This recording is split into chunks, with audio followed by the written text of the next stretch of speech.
El índice de inflación fue del 2,3%.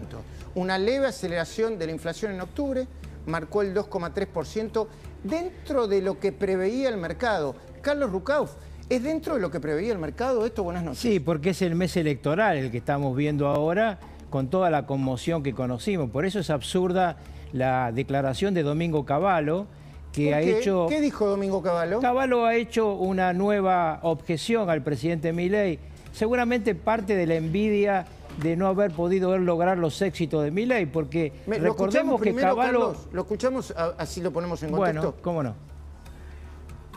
Es imposible pensar que puede funcionar bien la economía sin reservas o con reservas negativas como las que tenemos ahora.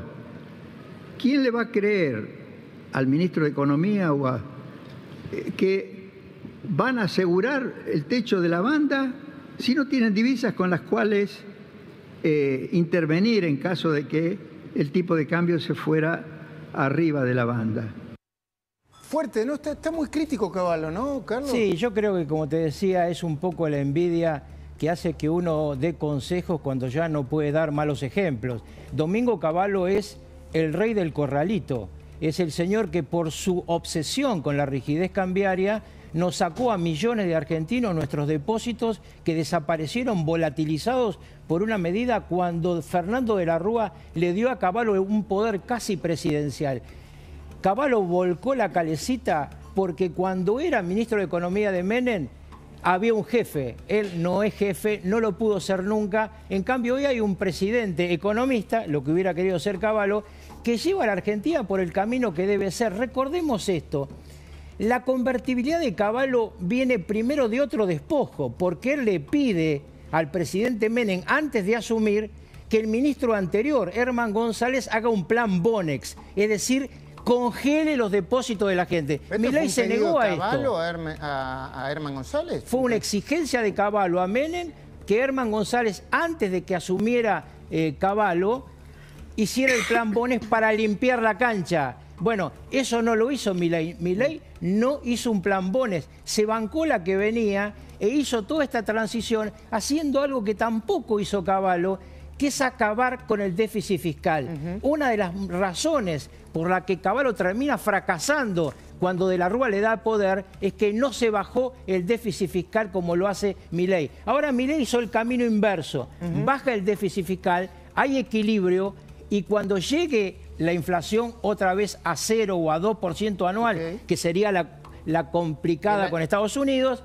cuando llegue a ese momento no hay retroceso porque hay equilibrio fiscal. Y esto es lo que se empieza a discutir ahora en extraordinarias. Las 4 leyes, primero el presupuesto, luego la que se van a tratar en febrero, que van a lograr acuerdo de los gobernadores. ¿Sabes por qué? Porque estas leyes son buenas no solo para los argentinos, son buenas para cada gobernador para tener inversión. Bueno, la inflación que se conoció hoy es de 2,3%. Subió un poco. Hoy hablaba con Camilo Tiscorni y me decía, mira, la inflación de noviembre en la primera semana viene no solamente baja, sino viene con baja de precios como producto del Cyber Monday, ¿no? Débora, muy buenas noches. Muy buenas noches. Sí, hoy era interesante ver el desagregado porque, bueno, era previsible. Vos tuviste corrección de tarifas en transporte, que fue uno de los rubros que estaba al alza.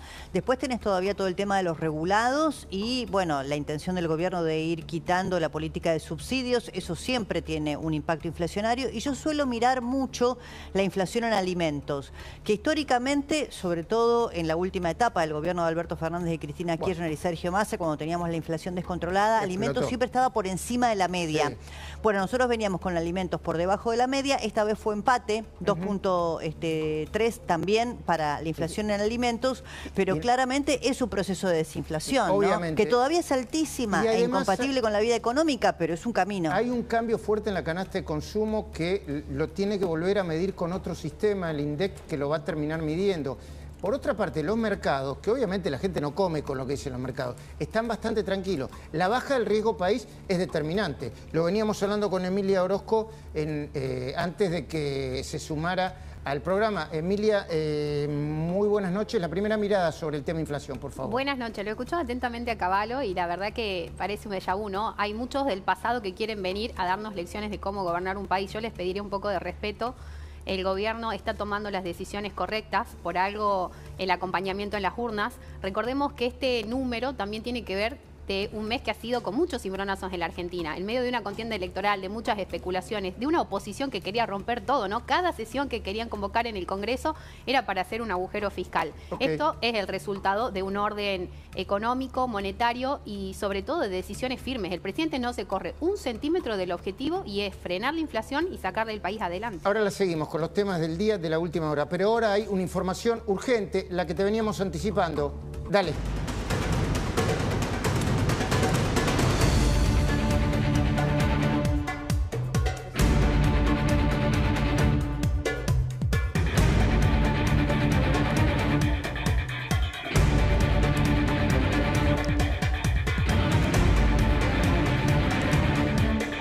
Contanos, Nico Pizzi, es inminente la decisión, ¿no? Exactamente, Luis.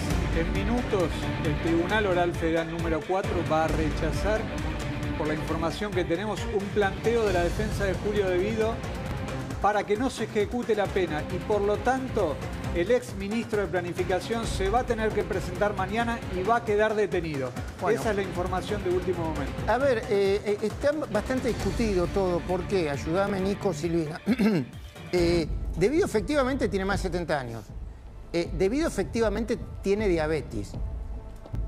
Ahora, al mismo tiempo, se le acumulan más penas y esto es una discusión que deben terminar de decidir los jueces, ¿no, Silvina? Exactamente. Además, basta esta idea que pasó con Cristina de que es automático. Lo cierto es que tiene que cumplir No es automático. No es automático, tiene que cumplir con un procedimiento. Tiene que presentarse a los tribunales, notificarse, queda detenido, se le hace el examen correspondiente en cuanto a su salud física e ingresa al penal como cualquier ciudadano. Después de ahí, de una vez que con este informe médico y estas condiciones, los abogados van a empezar a pedir la prisión domiciliaria y a partir de un proceso que se le da vista al fiscal, etcétera, se le podría otorgar o no la prisión domiciliaria. A ver, de manera que De Vido en las próximas horas debería ser trasladado al penal de Seiza, Nico. Exactamente, Luis, es lo que se viene barajando. Lo va a decidir mañana el tribunal cuando se presente el lugar de detención. Una de las posibilidades, la más cierta, es la cárcel de Seiza. Muy bien. Yo a propósito de esto, ¿no? A propósito de lo que está pasando con el peronismo, de esta especie de tsunami judicial que está afectando a la primera línea del peronismo, quería titular el comentario de hoy rapidito y cortito y al pie. 9 millones de bolú. No pongamos la palabra bolú. A ver, ¿por qué? Los peronistas no aprenden más. No aprenden más. Creen que la libertad avanza.